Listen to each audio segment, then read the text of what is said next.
These are the best drugstore foundations.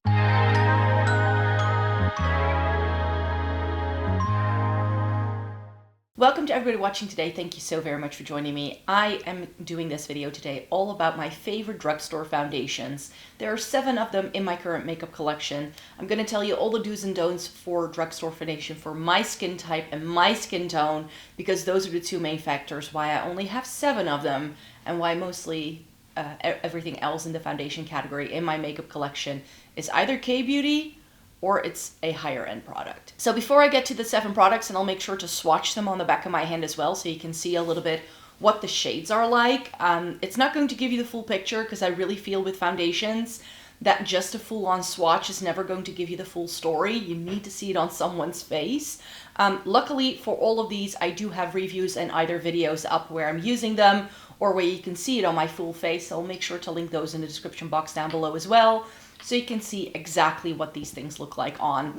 That being said, I do have to preface this video by saying and explaining a little bit why I don't love drugstore foundation more than I do, because I love a bargain, like we all do. I love a drugstore foundation. I think they do some really wonderful things, but very often if I find a formula I like that works with my skin type, it's very often not in my skin tone. So that's why there isn't more of these, because I have pretty dry skin, dry, dehydrated, quite sensitive, and I feel the drugstore is really, really good at doing good foundations for like medium to full coverage, matte satin sort of things. But the lightweight, dewy, very sheer coverage kind of things that I prefer is something that we didn't get until fairly recently at the drugstore, which is why a lot of the drugstore foundations that I've tried in the past haven't stood the test of time for me. And some other popular foundations that a lot of people love that I like the formula of because it looks really beautiful on my skin are just a little bit too dark, or it doesn't come in my undertone. I have cool to neutral skin is the way I would like to explain my skin tone to you. That is pretty fair skin. Very often in drugstore foundations, I am either the lightest shade or the shade just under it if it exists. And for instance, in the Maybelline like skin tint kind of thing, that's one of those formulas where I really fell in love with the foundation formula. But shade 3, which is the lightest shade that is available to me here in the Netherlands, isn't light enough for me. It's the right undertone. It has this really lovely pinkiness to it. But shade 2, which is a shade down, isn't sold here. And I have been able to swatch that when I was in the UK, but that was too yellow. So I would almost need a mix of those 2 shades for it to work for me. And then I could probably make it work. But here's the thing, I have so many other foundations in my collection already that are the right match for me. So then why buy 2 Maybelline foundations if buying one that is roughly the same price will get me my shade and in a formula I like? You know what I mean? So for me, it's sometimes just more cost effective to go for the higher end option, because by the time I find the thing I like in the drugstore foundation, I have spent just as much money. If not, because I cannot even physically buy the product in the country I live in. I very often have to travel to find a lot of the lighter shades in foundations, because even if brands say they do them on their website, they're not in store here. And for some of the brands I will be featuring today, they only have like 4 or 5 shades in store, and the rest of the range is only available online. So then it's still going to be a gamble. You know what I mean? So I hope this opening wasn't too ranty for you. Let's get to these 7 foundations, but then at least you have the full picture of where I'm coming from and why these are my tried and true. So we'll kick things off with my Holy Grail drugstore foundation, which is one that you can no longer buy. However, because I like this one so much, I am intrigued with the new butter glazed skin tint that NYX does. This is the NYX Born to Glow foundation in the shade Porcelain. And this is lovely. This ticks all the boxes for me. It's a really nice hydrating formula. I can wear it very thinly, and the shade is a really good match for me. This is gonna be very messy swatching all of these for you, but I'm gonna do my best to tap it out and not have it run everywhere, because I am on my new couch cushion, so I don't want to get foundation all over it. But here is what the NYX looks like. Like I said, in a full-on swatch, you're not gonna see what this does on my face because you need to see foundation sheared out. But this ticks all the boxes for me. It's hydrating enough. It's a really good shade. It's not too light. It's not too dark. It doesn't oxidize into a much darker shade either, which is another thing I don't always like about foundations like this. But it's a really wonderful product, and I just wish that NYX was able to keep this in their line. I've tried some other things by NYX in the past, and nothing can beat this. Like, this is the product that I bought and realized I hadn't tried drugstore foundations in a while. So I then spent like a year trying like 15 other drugstore foundations. Of that entire trial, this is the only thing I've kept in my makeup collection. This. Everything else has since been decluttered. It's not that I don't try drugstore foundations. Don't come for me in the comments and saying that I should try more drugstore foundations. I even try brands I cannot readily buy in that little trial. But there's just so much I can do. The newest foundation in my makeup collection is this Maybelline one. This is the Pump and Glow SPF 15 foundation in shade 90. I believe this is in the lifter range. This is really beautiful as well. I've only worn it once or twice. This came out in like March time. This is a fair bit lighter and thicker than the NYX's, so it's not the like formulation that I love. Like, you can just see, like, it does slide around a little bit. So let me fix this first so it doesn't go everywhere. But this is a little bit thicker of a formula, which again, nothing offensive to like a thicker foundation, but it's not, like, it still has a hydrating formula. So I like that. But you can see that the NYX has a little bit more pink in, so that's why I like that one still better shade-wise. And with the Maybelline one, a lot of the things that I've just described about like me not being able to find my shade has become very true, because I'm not sure whether shade 90 is actually my shade. I bought this to do a full face makeup look with drugstore products last March, and I think there's actually a shade in the range that would be better for me, but that one was either out of stock or I could find swatches online, but then I couldn't find the shade here. That's very often a problem for me with Rimmel, Maybelline, L'Oreal, like your big standard drugstore foundations, that like those brands just don't sell half of their products where I live. So I can then find that a shade is available or should be available, and then it's just not sold here. This is a lovely product from Essence. This is their just called Skin Tint in shade 10. This is a really weird product because when you first swatch it, it actually goes on differently onto your face. Ooh, no. I'm getting foundation on the couch. Don't do this. It was like squirting everywhere all of a sudden. Oh no. See, this is why I never live swatch foundations. Okay, I'm just gonna keep the tissues here, because I still need to return my armrest covers because they send me the wrong ones. So I need to make sure these stay clean. But here is the Essence one. It's already running everywhere. Do you see the shade? It's too dark.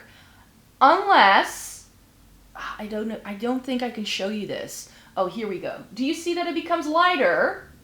When you blend it, it goes lighter. So never trust the shade in the bottle is what I'm trying to say.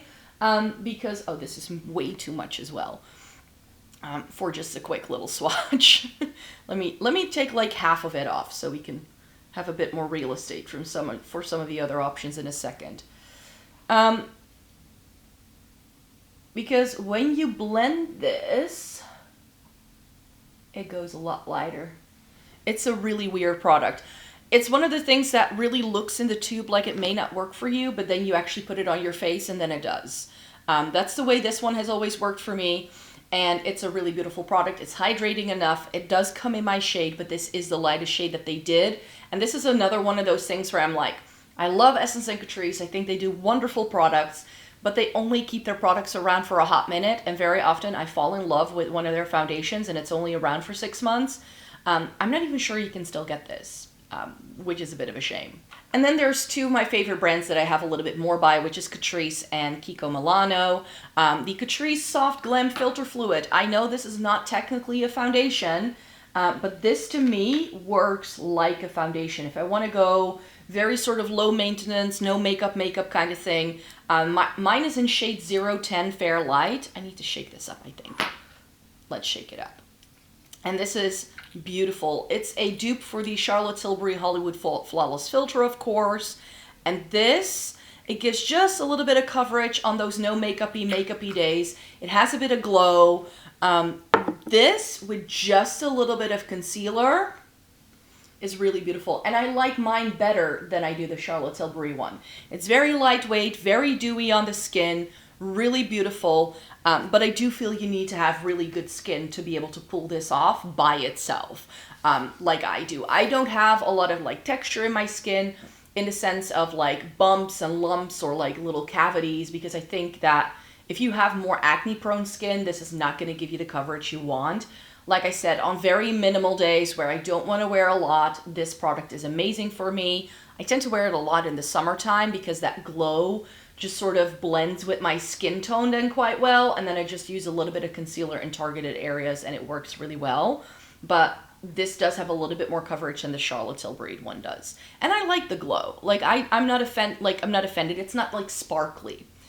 Then another one from Catrice is again one that I feel they've already discontinued. This is the Nude Drop Tinted Serum Primer, Tinted Serum Foundation in 004N. It comes with this little dropper style thing, which is again going to be very runny. So again, I have to be very careful. But this one doesn't squirt everywhere. So here is the Catrice. Let me see if I can swatch it. Ooh, it's very similar to the Maybelline. It's perhaps a little bit more yellow. A little bit more yellow. But like I said, this shears out so much. It's very dewy, very hydrating. And that's why I like it. And the Maybelline is right here in the middle, right next to it. So the Catrice one looks perhaps a little bit too yellow for me. But because of how sheer it is, I feel I can get away with it. It's a neutral tone, though. And that's one of the things you do need to know about me is that I say cool to neutral because I do have quite a lot of pinkness to my skin, but I'm not like a true cool tone. I'm more of a neutral that leans more cool toned rather than someone who's super warm toned, which is why I can get away with shades that have that slight hint of yellow to them, just so you know. Which is also, I feel, why actually my favorite brand for foundations at a drugstore price point is none of the others I've showed you so far. It's Kiko Milano. I've just seen that they've come out with a new foundation, which is sort of like Skin Tin-like, which is like the Love something something. I couldn't find my shade in store, but that is something that if I feel like I want to try a new Kiko foundation, I may just pick that up to do like a full face makeup look with some new things that I haven't tried from them yet. But these are my two tried and true. I've tried so many of their other foundations, but these are the ones that stand out to me. And Kiko Milano is, of course, an Italian brand. And the drugstore here in Europe works a little bit differently than it does in other places, I feel. Kiko Milano is a brand that has standalone stores, but I feel their prices are very comparable to like a Max Factor or a L'Oreal over here, which is why I categorize them as drugstore, even though they technically aren't, because they're not sold in a drugstore. My first love wasn't the Instamoisture Glow, because this came later, but the original Instamoisture, but then they did it in the Glow version, which is more dewy, in shade 1R, and I really enjoyed it. So that's why I kept this one over the regular Instamoisture, because that was already a really good, slightly more dewy foundation, but then they just came out in a more lightweight, more dewy formula than it was before. It's just what I prefer. I think that if you like more satin matte things at the drugstore is going to be a little easier for you. And you can see this is almost peachy. So again, something I can get away with because of that more neutral undertone. And therefore this kind of, works really well for me. But as you can see, it's not super cool toned. That is, of course, one of the things that a lot of people struggle with. The drugstore doesn't do cool tone foundations all that well, I find. And then I have the Skin Lover Intense Serum Foundation. This is in shade 1CR. And I like this shade a little bit better for me, actually. It's a little bit more cool toned, but again, not super cool toned compared to other things. It, again, has a bit of a dropper situation. So I'm going to have to be very careful here. And here is that foundation. Let me blend it out. Ooh, that's very similar shade-wise to the Essence, actually. And the NYX. Now I know why I like it so much. It's a very similar shade to the NYX. So here is the Kiko, what's it called again? Skin Lover Serum Foundation. So that one's right here. Here's the Essence Skin Tint, which I feel, especially now that the Essence has dried down, it looks very similar. And here's the NYX. So these are super duper similar. So those are the 7 drugstore foundations that I personally love. Do with that what you wish. I'm not entirely sure if this video is any help to you at all, because I also feel that quite a few of these are no longer available and you can no longer buy. And like I said at the start of this video, I do struggle finding good drugstore foundations, not because I'm like super picky. Well, I am super picky, not gonna lie.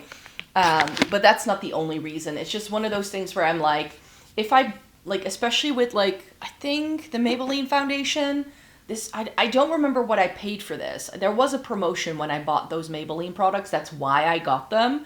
When they just launched, there was like 25% off, I believe. But I think full price, this was already like close to 20 euros. And then I'm like, you know, getting something like the Rare Beauty Skin Tint is going to be like 30, 35.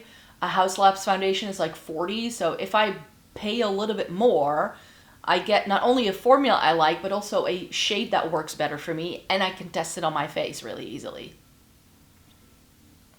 So for me, that's the trade-off of not having more drugstore foundations. I'm just going to be very honest with you. It's just a category where I really feel I struggle finding really good things. So these are the holy grails, the tried and trues, the things I go back to, the things that I keep around even if they have been discontinued, as comparison products to other things in my makeup collection, just to see, like, do I like this thing, like this new thing, better than a thing that already existed. It's why I have that Catrice foundation, that NYX foundation.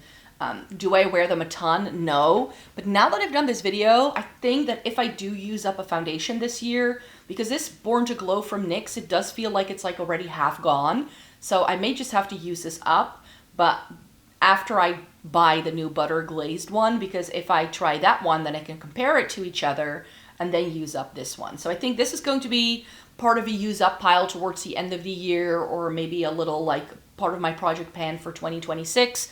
I select 2 foundations to use up every single year, just to also just make progress with some products as well. I'm not a huge project panner. I could do a video about that at some point if you want, explaining why I'm not huge on creating project pan content and why I don't watch that content a lot myself. I used to be an avid project panner in terms of like being part of the community, but there were just a couple of things that started to happen, and then I was like, I'm not really sure. But I do want to get use out of my makeup, of course. I love hitting pan on things and just using what I love, so that's definitely part of this channel as well. If you watch my Shop My Stashes, so you can see exactly what it is that I'm using and what goes into this channel and the makeup products that I love. Those are videos I do every month, so you can have a monthly sort of little check-in of what I'm using, what I liked, what I didn't like, what is the new stuff that I'm trying out, etc., etc. So if you want to stay up to date with how my makeup usage is going, I would recommend watching that video for sure.